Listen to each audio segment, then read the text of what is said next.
Okay guys, hey, I'm Jillian with Far Out Tiny Homes. I have to share something with you. We had our tiny home, the Blue Baloo, which if you don't know what the Blue Baloo is, check out this video right here. It's a nice little tour. But if you do know what it is, we had the Blue Baloo on Airbnb for about throughout 2019. We had some really great experiences, and we had 3 super unfortunate, really disgusting experiences that I'm going to tell you about today.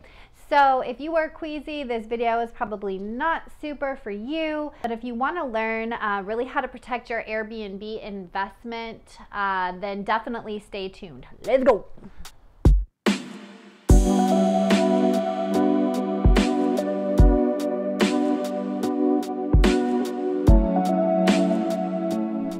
As most of you guys have seen by now, we do have a 20-foot tiny home named the Blue Baloo up on Airbnb.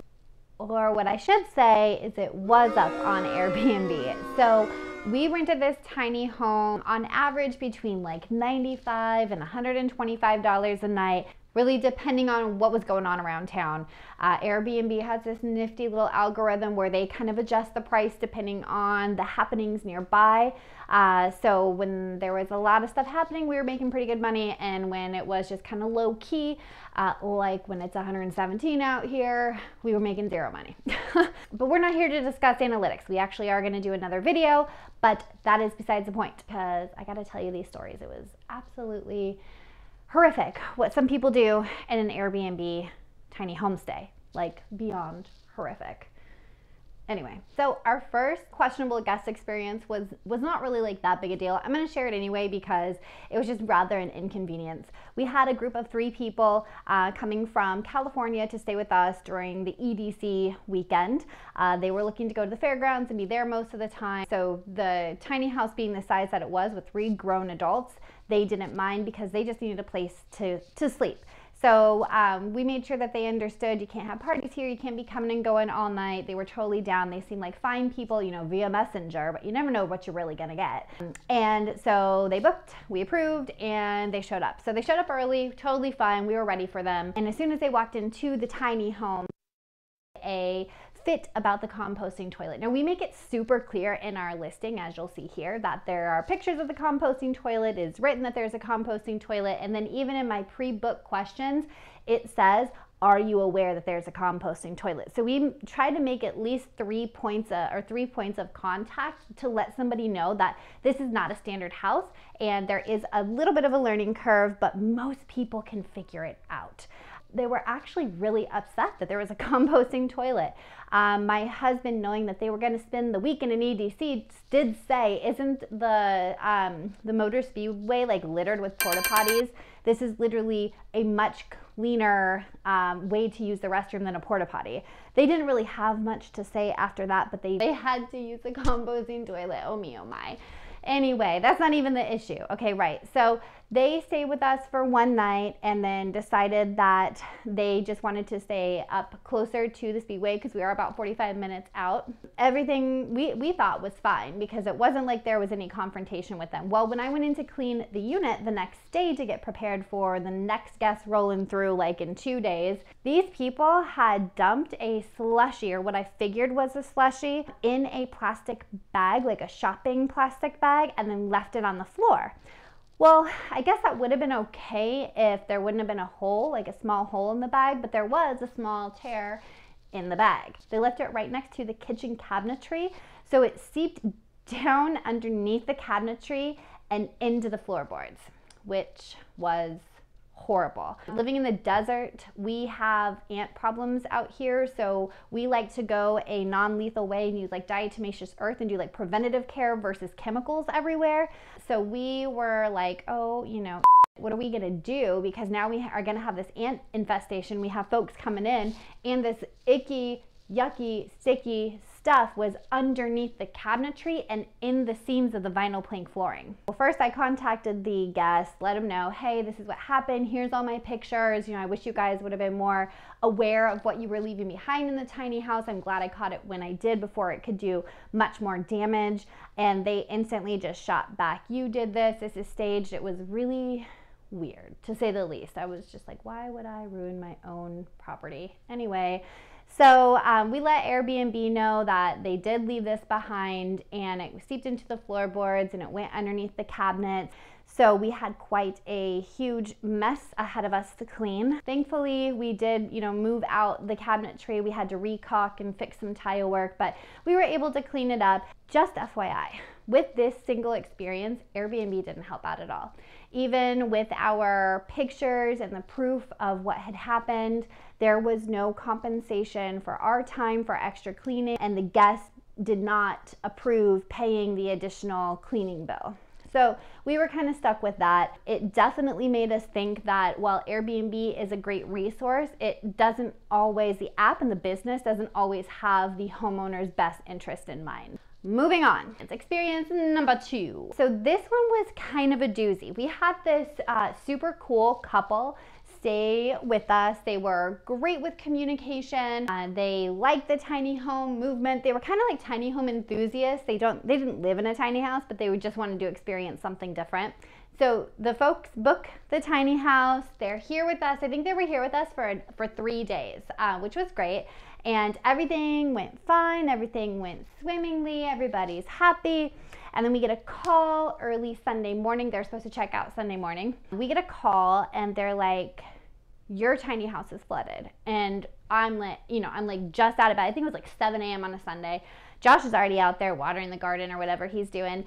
And I'm like, oh my God, okay, so Josh will be right out there. So run out there. I'm like, Josh, you gotta go in the tiny house. Well, they tried to fix it as best they can.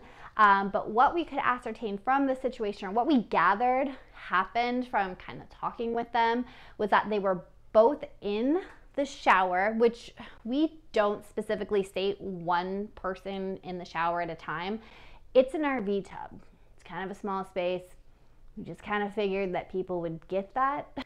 But what I've learned with Airbnb people and just with humans in general, you gotta spell stuff out the majority of the time. Like, you just have to make things very, very clear. So what had happened was there was 2 of them in this very small space.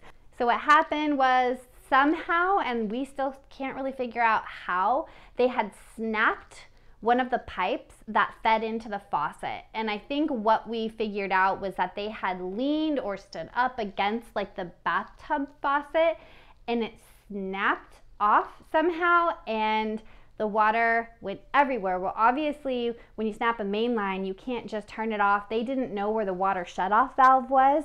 And so by the time they had gotten a hold of us, like, they did it quickly, but we had water like through the bathroom, through the kitchen, into the living room. So this really wasn't something they did. Like, I didn't feel these people were being malicious.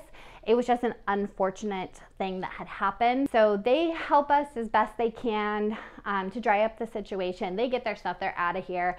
We're left with this tiny house where now the flooring has to come up, the subfloor might have to come up, and we have guests coming in like 2 days. I think it was 72 hours. We had another set of guests, and if you cancel with Airbnb, you lose your superhost status, and it's just like, it's kind of an unfair situation that they present to hosts, like, oh, something happened, oh, boo-hoo for you. So anyway, we had to do basically a full remodel on the house in 3 days' time while both of us are working full-time jobs, which proved to be a very, very difficult task.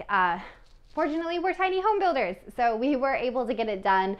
We did have to rip out all of the flooring. We had to rip out the bathroom and all of the vinyl on the walls. We had to redo some of the copper plumbing. We had to buy new faucets and obviously new flooring. We were able to dry out the subfloor, which is great. It didn't soak all the way through, just the top got like a little bit wet. So we were able to figure that out.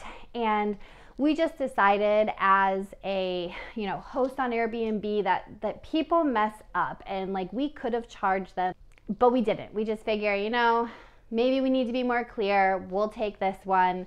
It's just, it is what it is. Let's move on. So we did just that. Okay, guess 3. This is a doozy. This is the worst one. So if you're queasy on the stomach, just stop watching the video. Go check out this tour video. It's way more your speed.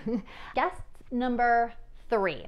the worst one by far. So just a little history really quick. So in our Airbnb listing, we make it very obvious that we have a composting toilet. We also let folks know the questions they have to answer before they book. And then before they book, I make sure you know, hey, this is a composting toilet. It's not for everyone. If you're down with it, you are more than welcome to stay with us. If not, find another place.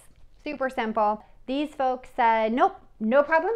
We don't mind. It's going to be myself, which was an older mother, and her 2 adult sons. So we figured no kids of any young age. They are adults, functioning adults. They should be fine. Well, they were not fine. They were not fine at all. So we have a booklet when you walk into our tiny house that breaks down all of the different items and the different things that you should know when you're staying there. The very first item I cover is proper use of the composting toilet. Like, hey, you gotta sit down when you pee. A lot of people don't know that with a compost toilet. That's what you gotta do. Or it goes everywhere. The other thing you have to be aware of is that you have to empty almost daily if you have more than 1 or 2 people staying in a tiny house. So we let them know, hey, we're going to be checking in every single day to empty that urine basin. Not a big deal. You can hand it to us or we can go in and service it ourselves. We don't mind, but it has to get done. The big thing with a composting toilet, with the Nature's Head that we use, it has a solids bin. It has a liquids bin. When the 2 of them do not combine, you don't get sewage. But when the 2 of them combined, you get raw sewage, and then you get the stank, and then you get the headache of a mess, like one heck of a mess to clean up when that happens. It's very rare, but it happens. This is one of those times that it happened. So into their stay on day 2, I messaged like, hey guys, can you please check the urine basin and make sure that it is below the yellow sticker on the basin. They assure me, no, we haven't hit it yet. It's totally fine. Don't worry. We're going to be out most of the day. We won't be using the facility. Okay, fine. So we don't hear from them for the rest of the 2nd day. The 3rd day we check in, get the same go around. And I just want to tell you, like, just advice from host to host or in life in general. If something doesn't feel right, go with your gut and investigate. Like, I wanted my hospitality to be great and like just trust, and people are not here to do the wrong thing, and people are smart and they're aware. Okay, that's not always the case. And honestly, in life, like, you gotta protect what's yours. And this is one of the big lessons that I learned as being an Airbnb host, that while their experience is very important to me, the #1 most important thing is protecting my investment. And I learned that by hosting folks like I'm telling you about right now. So the situation was, is day 3 rolls around, and they assured us again, we really haven't been in the house. We don't really need you to come and change the urine. We're fine. We don't need anything. Okay, Josh is saying this is kind of a load of BS because we've had other people, just couples, stay with us, and definitely on the 3rd day they need some sort of servicing. So they get to the last day of their stay and I'm like, okay, you know, how was everything? Is there anything we can improve on? I always try to connect with people before they leave. No, we had a great time. It was so much fun. Da da da da da. Okay, and then they leave and they're on their way. So I go out there immediately to clean it because, of course, we have another person staying that's going to check in at 3 o'clock. So I always give myself, you know, a buffer of like 5 hours in between guests to make sure I go in there and clean it all up and get it all great. This was in 2019, so pre-pandemic really. So this was a little easier to obtain as to the requirements now. But anyway, I go in there, I'm like, okay. Kind of smells funny, but hey, you know, like when people stay in a small space, like they can leave behind some smells. Okay, it's fine. Air it out, got my bleach, I got my Windex, I'm going to town in the living room, you know, getting the blankets up, I'm gonna throw them in the washer, all this stuff. Finally make it into the bathroom. Now the house was in pretty good shape. I will say that. Like, I was surprised. I walked in, I'm like, oh, okay, because usually when there's more than 2 people, the house gets like stuff all over it. There's, I don't know, just like 2 people are good, 3 people, it's always like a mess when I go in there, but I was pleasantly surprised. Okay, the house isn't that bad. And then I go to the bathroom where I'm like, ugh, what is that smell? And I look down at the toilet. Okay, this is where it gets gross. So if you don't want to see raw sewage, like just skip forward a little bit. I look at the toilet, and as you can see from the pictures, there is raw sewage leaking out one of the gaskets on the side. Now, mind you, that gasket is in the solids bin. that is supposed to be dry. There should be no liquid leaking out of this side. So I'm like, I just remember like looking down in it and being like they totally did not read the rules. So I run up to the house, I grab my phone, and I'm like, okay, I got to record this because I have to have evidence to supply Airbnb with that this is how they left my house, you know? So I'm taking pictures, I'm going around the toilet. As you can see, there was raw sewage everywhere. Everywhere that is brown, that is raw sewage. So what had happened was, for whatever reason, they ignored the indicator on the front of the basin.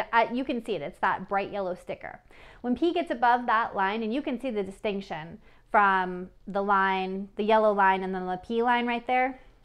When P goes above that line, it doesn't just leak out of the front of the basin. It starts backing up into the second basin, which is the solids compartment. And that's where sewage creation happens, which is not good. We don't want that. So what had happened was they completely ignored the fact that they had filled up the basin.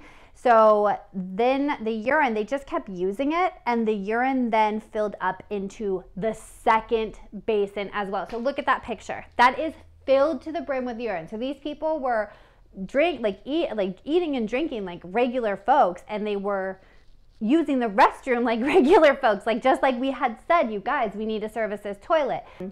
Here's the deal.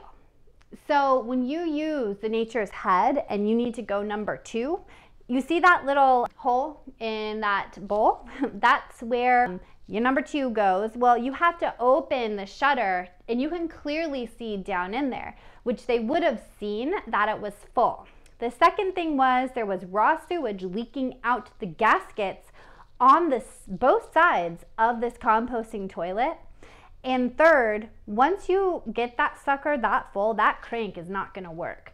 So they had completely just said, I don't care. And they just kept using the toilet and then pieced out and left Josh and I with this mess that was sick. I was in tears. I was like, we're not gonna be able to get this clean. Josh had to come home early from work. I called Airbnb. And let me just tell you, Airbnb, they are great.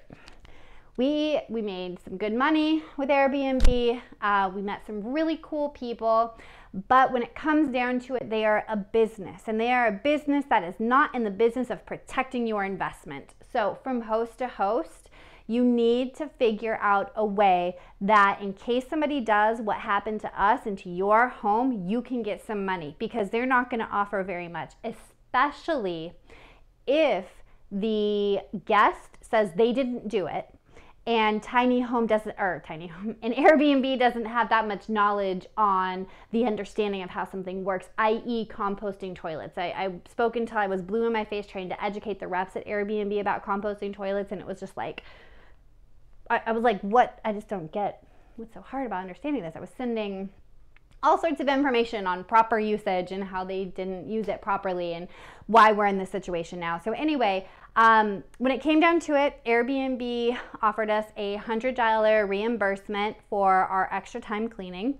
That didn't suffice at all, but we took what we could get. We were super bummed. It was horrible. And my number one piece of advice to you, if you're going to put your tiny home, container home, any other sort of home on Airbnb, collect a deposit. So if we are to go back on Airbnb again, it's shut down right now due to COVID. But once we are back up and running, we will have a $500 deposit specifically for the composting toilet. So if somebody doesn't use it right, we will automatically have access to $500. So we will be compensated not only for having to clean up raw sewage, because that's a very specific and special process, but also for our time. So get a deposit. If people don't want to book with you because they can't afford the deposit, then they can't afford to pay you when they screw your house up. So just like, don't even mess with it. Anyway, that is my story on the 3 worst Airbnb tiny home guest experiences. I hope that you guys are finding our content useful. You're learning a little something. If so, please hit that subscribe button. Let us know we're doing something right. We would love to hit 200 subscribers by the end of October. So if you're on the fence, hey, just join. It's really cool. We're really cool people. So yeah, just join. Anyway, I hope you guys have an awesome day. I hope you got some laughs out of this video. And as always, keep it groovy.